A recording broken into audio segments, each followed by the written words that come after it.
I will say one thing about the guy, Hazy, okay? Because everybody is torching this guy like he's the dumbest human being on the planet. I will say one thing, if he pulled it off, he's the bravest, most courageous coach to ever coach in the NFL. And even when he kicked one early, I was like, Danny boy, don't get away from your identity because you always go for that. And then he just gets destroyed. But man, like I heard Davis Sanchez say the guys in the locker room would be talking like they want him out as the coach. Really? What a scene for Danny Boy Campbell. Yeah, I will say here's what became very clear to me as that game was playing out and as we got to the end of the Lions-Chiefs game. Yeah. There were going to be two whipping boys and there were going to be two people that we were discussing endlessly. Yes. If the Niners lost, Brock Purdy. Yeah, Purdy can't get it. If the Lions lost, Dan Campbell. Right. And I remember proposing this question like a week or two ago, I guess to Luke, and I think we all threw it around. Like, if the Lions make it to a Super Bowl or win a Super Bowl, who's the face of that?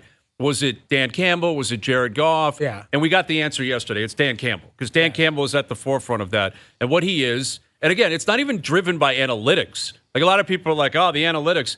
That guy's not crunching numbers. No, he's like, got instinct. He's pure like bravado, and we're going to punch you in the face, and this is who we are, and we're looking for mojo and momentum. That's why he operates the way he operates.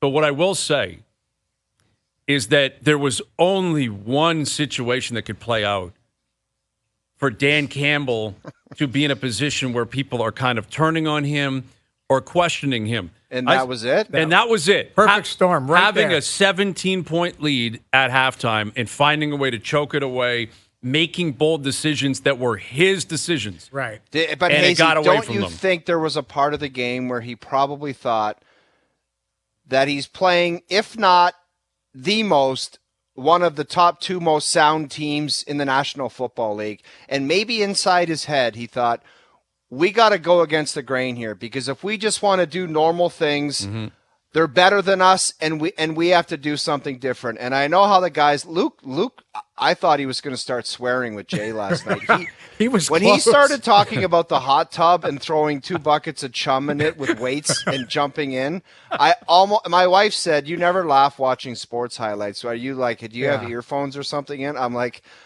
that guy's my buddy, and he just said something so It was a outrageous. great analogy, It was though. He was on fire. It was. He was on fire. I've never seen. That's probably the best 15 minutes of a sports analyst I've ever watched, because it was real. He shared the disappointment, and he's like, what the hell is going on here?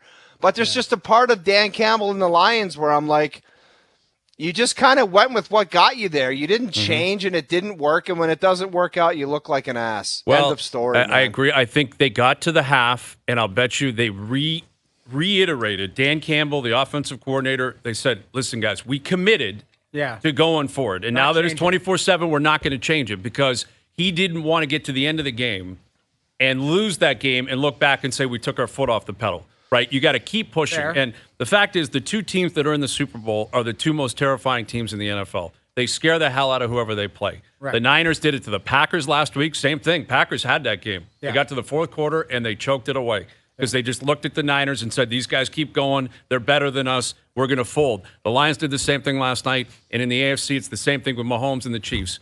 Teams play them, and they say they're going to get us, and they end up getting them. A lot of it, I believe, is the mental grind. That's why I think it's going to be an exceptional Super Bowl. But I loved what Luke said last night on a couple of different levels, and Luke Wilson will join us in an hour. There's all this discussion about aggression, and Luke made the point. He said after the Niners came out to start the second half, they go down the field, they put up 3 points. Yeah. If you match that and come back and also put up 3, that's aggressive. Exactly. Like, we're here to play, man. We didn't take our foot off the gas. Exactly. We'll put 3 right back on the board. We're still up 17. What do you got? And that didn't end up happening. And they had an opportunity for 3. Yes, they did. That was the team. Right, you know what's crazy, guys, is point. coming down the final seconds ticking. I was looking at the difference in the score, and it just was like the 3. It was the difference. Exactly. 3. I know, And they it's lost like, by you 3. got to be kidding me. Of course it because was. that stands out where it's like Dan Campbell's going to have, like, you know how in Sesame Street it's like 3, 3, 3, 3. He's going to be count. seeing 3. Yeah, the count is going to be counting 3s in his sleep. I know. I felt sick for the guy. I felt sick for the Lions. I was rooting for the Lions because I thought it would have been an incredible 2 weeks building up to the Super Bowl.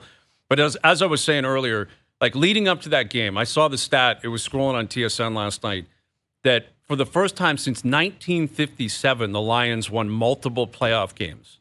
1957, not 1967, 1957. So again, prior to that game, it was 100% unanimous. Dan Campbell's the man. Yeah. I love this guy. I love his story. Lions fans are puffing their chest out. I honestly believe if they got blown out 40-0 yesterday, it's still 100% unanimous. We love Dan Campbell. Right. The only reason you honestly why think there's some conversation saying this guy can't lead us to the promised land? Listen, I'm not even saying that, and I think that would be silly. I think he's the man there. He's going to be there for a long time. He deserves to be. But he opened the door to detractors last night, which I thought was almost impossible. Like for him to have, it was the same thing with Mahomes. If Mahomes lost yesterday, no one's like, well, maybe he's not that great. Right. Like Campbell they win the NFC North. They win multiple playoff games. Yeah. Again, everything was like amazing. If you lose, you lose. The Niners are the best. Yeah. Whatever. But when you go up 24-7, and then you start making calls like we're going for it here. Dude, let's just put it into overdrive. The spotlight goes on Dan Campbell. And fill in the rest of the sentence for me, Hayes. He walked into that stadium yesterday with crispy white Calvin Kleins. And he did not fly home with the same pair. No, they were in the garbage can right after the game. They were crisp and tight and white, and he didn't fly home with the same pair. No, but I like watching his media afterward, like watching him if you look at his face at halftime, like he's dialed in. Yeah, and he's ready. afterwards, he's got the hat pulled down. His nose was as red as I've ever seen. I don't know what happened. Did he get like a ball in the face or something? He was pissed. Frostbite. One thing I don't understand is it was frostbite or like, something. The coach in the National Football League, and I'm sure Luke would say the same thing. They command a lot of respect, and they're the guy that makes the calls. But there's a lot of people in life and in business that always say, like, don't make yourself the smartest guy in the room. Always have people around you to kind of support you and maybe steer you off in a direction or maybe steer you from going off the cliff. And one of the guys I thought, Luke was a part of a situation with Seattle where it cost him the Super Bowl. Like, why isn't Russ Wilson going up to Pete Carroll saying, don't even think about this play? Are you nuts? We're running the ball. We're handing it to Marshawn Lynch. Why isn't Jerry Goff going up and saying, I'm not sure about this. What the hell are we doing? Or better yet, an assistant coach who he's trusted, like to say, this is just not the play. It's not the play, and I'll take the fall for this one. I don't know. It's like you got to have somebody to talk you off the cliff, and he didn't have anybody. But are his assistant coaches yes men, or are they contrarians where they're going? Well, dude, who knows? But don't you have one guy, Hayes, in your life that says maybe we can't do this, man? And he might have shrugged it off. Again, I think what Dan Campbell is also doing, this is the nature of a head coach in the NFL. When you become bigger than life, and that's what he is. Yeah. He's bigger than life. He found a way to do something that I thought was impossible. I've goofed on a lot of teams. Right. This show's been around for a while. The Lions are real close to the top of a team that I don't even discuss in the past. I'm so arrogant as a Packer fan. I'm like, they're not in the running. Not they relevant. don't win. Yeah. Dan Campbell has changed all of that. That in and of itself is an incredible achievement. But I think you got a scenario there where he is taking a lot of heat away from guys that deserve criticism, right? Like that drop. Yeah. Jared Goff got it off. The line protected well. It was a good call. Yeah. The receiver dropped it. Like, that's in his hands. He's got to catch that ball. Jameer Gibbs has been unbelievable. Great rookie. That's a fumble that goes the other way. That's not Dan Campbell. And the miracle that went off the cornerback's head in Ayuk caught, that's a once-in-a-million play. Yeah. That's the immaculate reception. Yeah. Like, that's just something you could never predict. So it's not like it was all Campbell. But when you're the man and when you're the guy leading the charge and you're the one doing the interviews saying, I got a plan and believe me and we're going to be tough and we're going to go for it, and then it blows up in your face, you're going to take the most heat. And that's where Dan Campbell stands today.